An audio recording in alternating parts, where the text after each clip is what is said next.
There's a second door inside the Great Pyramid of Giza that nobody on Earth has ever opened. Not archaeologists, not engineers, not the Egyptian government that controls every inch of the site. For over 20 years it has sat there, sealed, 40 meters, into solid stone, and every single request to open it has been denied. Think about that for a second. In an age where we can land a robot on Mars and photograph the surface of a comet 40 million miles away, there is a door on Earth, inside one of the most famous buildings ever constructed, that we are simply not allowed to open. Tonight, we are going to tell you exactly why that door exists, who is blocking it, and what the evidence hiding in plain sight inside the Great Pyramid suggests about who actually built this thing, because the story you were taught in school is missing more holes than the pyramid itself. Here is the version of history almost everyone has heard. Around 2550 BC, the pharaoh Khufu ordered the construction of the largest pyramid ever built in Egypt as a tomb for his own body. Tens of thousands of workers, using nothing but copper chisels, wooden sledges, and rope, quarried, hauled, and stacked 2.3 million blocks of stone, some weighing as much as a loaded city bus, into a structure that rises 480 feet into the sky. The whole thing, we are told, took somewhere between 10 and 20 years. Clean story, tidy timeline, textbook answer, case closed. Except the closer you look at the physical evidence still sitting inside the pyramid right now, the less that story actually holds together. And we are not talking about wild speculation here. We are talking about facts that mainstream Egyptology itself cannot fully explain, facts that keep getting quietly set aside because the implications are too enormous to sit comfortably next to the official timeline. Start with this. There is no inscription anywhere inside the Great Pyramid that clearly and directly states Khufu built it. Not one. And that should stop you cold, because the ancient Egyptians documented everything. Tax records, medical procedures, court disputes, love poems carved into stone thousands of years ago that we can still read today. This was a civilization obsessed with recording its own history. Yet their single greatest architectural achievement on the planet carries no clear royal signature anywhere inside it. The one piece of evidence Egyptologists lean on is a set of faint red paint marks discovered in 1837 by a British explorer named Richard Howard Vyse, deep inside a set of hidden relieving chambers above the king's chamber that had been sealed for thousands of years. Vyse found the name Khufu scrawled in ochre paint on the stone, and that discovery has been treated as the closest thing to a smoking gun ever since. But even inside mainstream archaeology, there has always been quiet unease about that find. Vyse was a man under financial pressure, competing with rival excavators, working in an era with none of the forensic standards we use today, and he was the one who found the one piece of evidence that happened to solve the entire mystery of authorship, in a chamber nobody else had access to at the time. A name on a wall tells you a name was written on a wall. It does not tell you who built the structure around it or when that name was actually put there. Now look at what the pyramid is missing entirely. Every confirmed royal tomb from ancient Egypt, without exception, was loaded with treasure. Gold, jewelry, furniture built for the afterlife, food, wine, and most importantly, the mummified body of the king himself, wrapped and sealed for eternity, exactly the way religious tradition demanded. The Great Pyramid has none of that. No mummy has ever been found inside it. No sarcophagus lid, no jewelry, no inscriptions celebrating Khufu's reign anywhere in the burial chambers. Just an empty, lidless granite box sitting inside the king's chamber, a box that is actually too wide to fit through the chamber's own doorway, meaning it had to be placed inside during construction before the walls were finished, rather than carried in afterward the way a coffin normally would be. If this was purpose-built purely as a royal tomb, it is, without question, the strangest royal tomb ever discovered in Egypt, stripped of literally every single element that defines a royal burial everywhere else in the archaeological record. Then there's the engineering itself, and this is where things get genuinely difficult to explain away. The Great Pyramid is aligned to true north with an accuracy of a tiny fraction of a single degree, a level of precision that would be remarkable with laser surveying equipment today, let alone with the tools historians say were available 4,500 years ago. Inside the pyramid, massive granite blocks weighing up to 80 tons each show tool marks that have baffled engineers for decades. A machinist and engineer named Christopher Dunn spent years personally examining these granite artifacts and documented something startling. Near perfectly cylindrical drill cores, cut with spiral striations consistent with high-speed rotary drilling, along with saw cuts through solid granite that are straighter and more consistent than anything hand-operated copper tools should be capable of producing. Granite is one of the hardest stones on the planet. Modern researchers, who have tried to replicate these exact cuts using only copper tools and abrasive sand, the traditionally accepted ancient method, have made painfully slow progress, wearing through their tools quickly with results nowhere close to the precision still visible on the original stone today. But it's the kind of small, physical, testable detail that keeps getting acknowledged and then quietly shelved rather than actually resolved. And then there's the soot problem, which almost nobody talks about, but which is honestly one of the strangest details in the entire pyramid. To carve and finish the interior chambers and passageways of this structure, workers would have needed a consistent light source in spaces that never see a single ray of sunlight. The accepted explanation is torches or oil lamps, but examinations of the ceilings and walls deep inside these chambers show no soot residue, no smoke staining, no scorch marks of any kind, something that would be almost impossible to avoid after years of continuous open flame use inside an enclosed stone space with limited airflow. It's a small detail, but it's the kind of small, physical, testable detail that keeps getting acknowledged and then quietly shelved rather than actually resolved. Even if you set every single one of those anomalies aside, the raw logistics of this project are staggering enough on their own. 2.3 million blocks of stone, averaging roughly 2.5 tons each. To finish inside the 20-year window the official timeline proposes, workers would have needed to quarry, transport, and precisely place a new block roughly every 2 to 3 minutes, around the clock, for 2 straight decades, without cranes, without load-bearing wheels, without draft animals strong enough to haul multi-ton stones across open desert terrain. The largest granite blocks, the ones used in the King's Chamber, some weighing up to 80 tons, weren't even quarried locally. They came from Aswan, more than 500 miles south along the Nile. The mainstream theory is that these blocks were floated downriver on wooden barges during the Nile's annual flood season, then dragged the final stretch on sledges lubricated with water to cut down on sand friction, a technique that actually does appear in a genuine ancient tomb painting showing workers pouring liquid in front of a moving sledge. That part of the story checks out. But moving an 80-ton block along a river is a completely different challenge than lifting that same block over 200 feet into the air and setting it into place with only a few millimeters of tolerance, which is exactly what happened inside the King's Chamber. The leading theory involves massive earthen ramps built up alongside the pyramid as it rose. The problem is that no ramp remains have ever been definitively found at Giza, matching the scale that would be required for a project this size, and engineering calculations suggest a ramp long and gentle enough to drag an 80-ton block up 200 feet would have required more raw material to build than the pyramid itself. More than 2 centuries after Napoleon's own expedition began seriously studying this site in 1798, we still do not have hard physical proof of exactly how the heaviest stones inside the Great Pyramid were lifted into place. That's not a fringe claim from some outsider with a theory to sell. That's an admission buried in mainstream academic papers themselves. There's one more detail worth sitting with before we move on, because it cuts both ways in this story.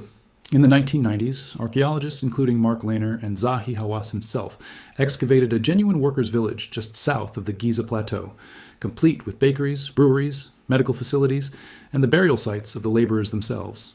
The skeletons found there show signs of hard physical labor, healed bone fractures consistent with construction work, and evidence that injured workers were cared for and treated rather than discarded. This discovery mattered because it directly disproved the old Hollywood myth of slaves dying by the thousands under the whip. These were paid, fed, and respected workers, organized into labor gangs with names like Friends of Khufu, proud enough of their work to leave graffiti bragging about it on the stones themselves. That's a real discovery, and it deserves to be taken seriously exactly as it is. But here's the catch. A well-organized, well-fed labor force proves that Egyptians were capable of coordinating an enormous workforce. It does not, on its own, explain the 80-ton granite blocks machined with rotary precision, the missing ramp remains, or the mathematically strange proportions built into the structure itself, like the pyramid's height multiplied by 2 pi, coming astonishingly close to matching the length of its base perimeter, a ratio that would require an understanding of advanced geometry. Historians don't typically credit to the era, whether it was intentional design or, as skeptics argue, simple coincidence baked into the practical measuring methods builders were already using. The workers' village tells us who did the physical labor. It doesn't fully answer who designed the impossible parts. So if the physical evidence is this messy, why does the public version of the story sound so confident and so settled? A big part of the answer comes down to one man, because for the last several decades, almost nothing gets investigated at Giza without going through him first. Dr. Zahi Hawass has held some of the most powerful positions in Egyptian archaeology, including Secretary General of Egypt's Supreme Council of Antiquities and later Minister of State for Antiquities Affairs. In practice, that gave him near total control over who gets a permit to dig, what research gets approved, and which discoveries are allowed to reach the public and which ones quietly disappear. To be fair to him, Hawass has been a genuinely effective advocate for protecting Egyptian heritage from a century of looting and foreign extraction, and Egypt fighting to reclaim authority over its own history after decades of outside institutions treating its monuments as their personal excavation sites is not, on its own, a scandal. That part of the story is legitimate, but that same protective instinct has hardened into something that looks, to a lot of independent researchers, a lot more like control than protection. Hawass has been blunt and public in dismissing alternative theories about the pyramid's true age and construction, stating outright that much of what circulates outside official channels is simply wrong. And there is a documented pattern, playing out again and again over the years, where independent investigations get right up to the edge of a genuinely significant discovery, and then access is suddenly cut off. Sometimes it's framed as a safety concern, sometimes it's a permit technicality, sometimes there's no real explanation given at all, and the timing, every single time, lands right at the moment things were getting interesting. Which brings us back to that door. In 1993, a German engineer named Rudolf Gantenbrink was hired to inspect narrow ventilation shafts running out from the Queen's Chamber, 2 tunnels barely wide enough to fit a small robot that Egyptologists had long assumed were purely symbolic and led absolutely nowhere. Gantenbrink sent a small camera-equipped crawler up one of these shafts, and after roughly 60 meters, the camera hit something nobody expected. A finely finished limestone slab blocking the passage entirely, fitted with 2 copper handles, the only metal fittings of their kind ever discovered anywhere inside the pyramid. It became known as Gantenbrink's Door, and it set off a wave of speculation across the entire world. Why would a supposedly meaningless dead-end shaft be sealed behind a carefully finished stone door, complete with handles, as though someone fully intended for it to be opened again someday? Investigation was halted almost immediately by Egyptian authorities. It took nearly a decade, until 2002, for a National Geographic-sponsored team to return with a more advanced robot capable of actually drilling through that door. And what they found on the other side wasn't an open chamber at all. It was a second sealed slab, positioned directly behind the first one. That second door has never been opened. Despite repeated proposals from research teams around the world using increasingly advanced, completely non-invasive technology, permission to continue has been denied over and over for more than 20 years. Then in 2017, an international team of scientists on a project called Scan Pyramids used a technique called muon radiography, essentially imaging the interior of the pyramid using cosmic ray particles that pass straight through solid stone, and they discovered something that had never once been detected in over 2 centuries of study. A massive, previously unknown void sitting directly above the Grand Gallery, roughly 30 meters long, with no known entrance and absolutely no established purpose. The findings were published in the journal Nature and described by the research team as comparable in scale to some of the pyramid's known internal chambers. It remains, to this day, almost entirely unexplored. Follow-up investigations have been proposed multiple times. Almost all of them have been delayed indefinitely or denied outright. Now, to be clear, none of this proves there's a hidden treasure chamber or an ancient archive or some kind of advanced artifact sitting behind either of those seals. It could be nothing more than an empty structural void built to relieve weight from the chambers below. And the mysteries don't stop at the pyramid itself.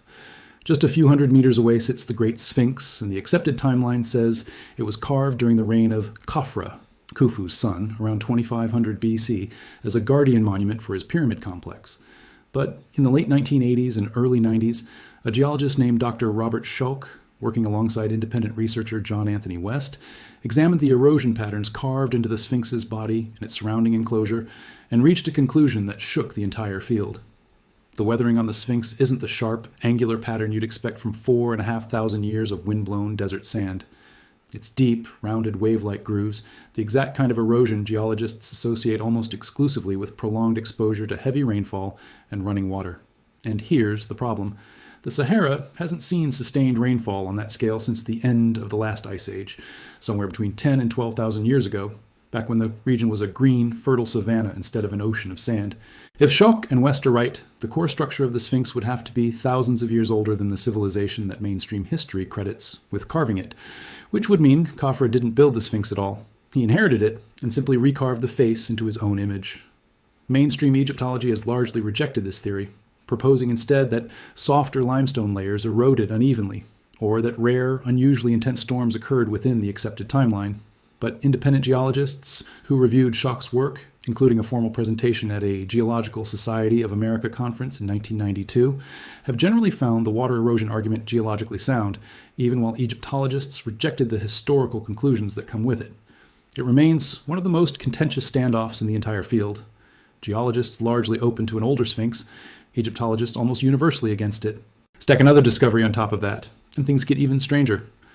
An astronomer named Robert Bauval noticed in the early 90s that the layout of the three main pyramids at Giza closely mirrors the exact arrangement of the three stars in Orion's belt.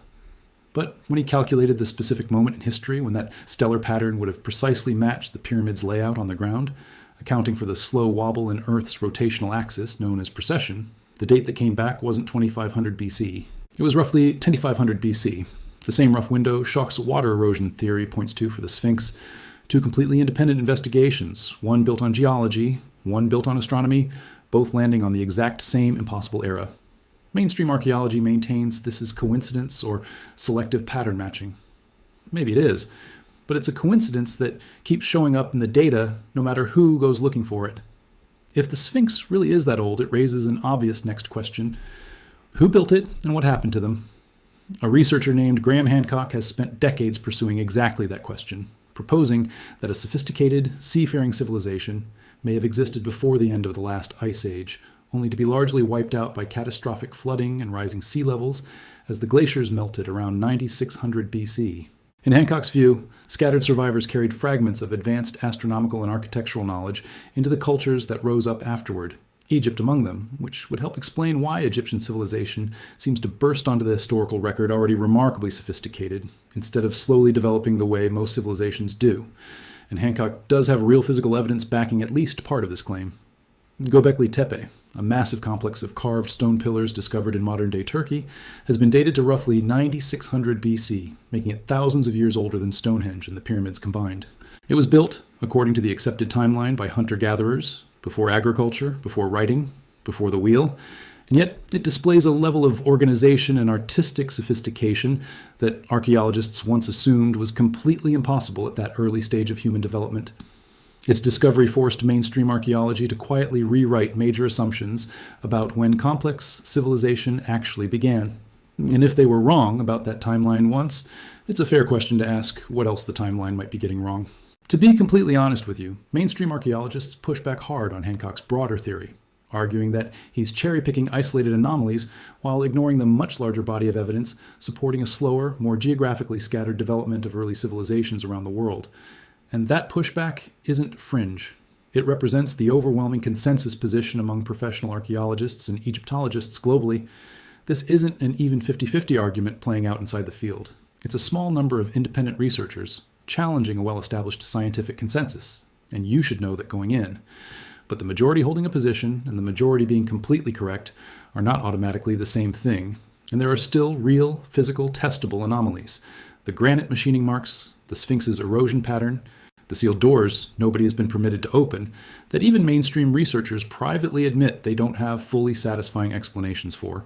So where does that actually leave us? Realistically, there are three positions on the table.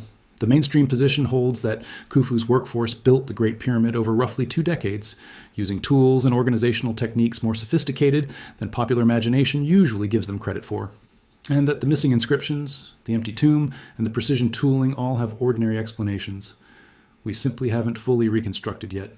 The second position, associated with researchers like Hancock, Bauval, Schoch, and West, holds that the Sphinx and possibly the core of the Giza complex are significantly older than Khufu's reign. Originally built by an earlier and more advanced culture whose surviving knowledge was later absorbed and monumentally expanded upon by dynastic Egypt. And then there's the far edge of the theory space, genuinely lost advanced technology, sometimes tied to speculation about outside contact, which the overwhelming majority of researchers on every side of this debate, mainstream and alternative alike, treat as unsupported by any current evidence, and so should you. What almost nobody seriously disputes, though, is that the physical evidence sitting inside and around the Great Pyramid right now contains far more open questions than the tidy textbook version ever admits to. And what's kept this from being resolved isn't a lack of technology. Muon scanning already exists. Ground-penetrating radar already exists. Robotic cameras thin enough to fit through a 20-centimeter shaft already exist, and have already found things worth investigating further. What's kept it unresolved is access, permission, a small handful of gatekeepers deciding, year after year, what gets explored, what gets published, and what stays sealed behind a second stone door that nobody has been allowed to open in more than 2 decades. Maybe there's a simple, unglamorous explanation for every single piece of this. Maybe the missing inscriptions were lost to time and ancient looting. Maybe the empty tomb was robbed thousands of years before modern archaeology ever arrived on the scene. Maybe an experimental archaeologist with enough patience and copper tools will eventually replicate that granite tooling under laboratory conditions. Maybe the Sphinx really did, just whether in an unusual way we don't fully understand yet. Sometimes a mystery really is just a gap in the evidence and nothing more sinister than that. But maybe not. Maybe the reason so many of these specific questions remain unanswered after 2 full centuries of serious study isn't because the real answers would be boring. It's because they wouldn't be. An older Sphinx doesn't just update a plaque in a museum somewhere. It rewrites the entire known timeline of human civilization. And when the stakes attached to an answer are that enormous, it is worth asking, honestly and directly, who actually benefits from that question never getting properly investigated out in the open, with full access and modern tools, once and for all, until Egypt allows a complete, transparent, independent investigation into the areas we already know exist. That second sealed door, the void above the Grand Gallery, the tunnels beneath the plateau that still haven't been fully mapped, this mystery isn't solved. It's only paused, held behind a slab of ancient limestone, a bureaucratic permit form, and one man's signature. So we're left standing exactly where we started. Who really built the pyramids? Was it Khufu's workforce alone, exactly the way the textbooks insist? Or is the Great Pyramid quietly holding the last physical fingerprints of a civilization history has almost completely erased from memory? The stone isn't talking, but it's been waiting a very long time for someone to finally ask the right question and open the right door.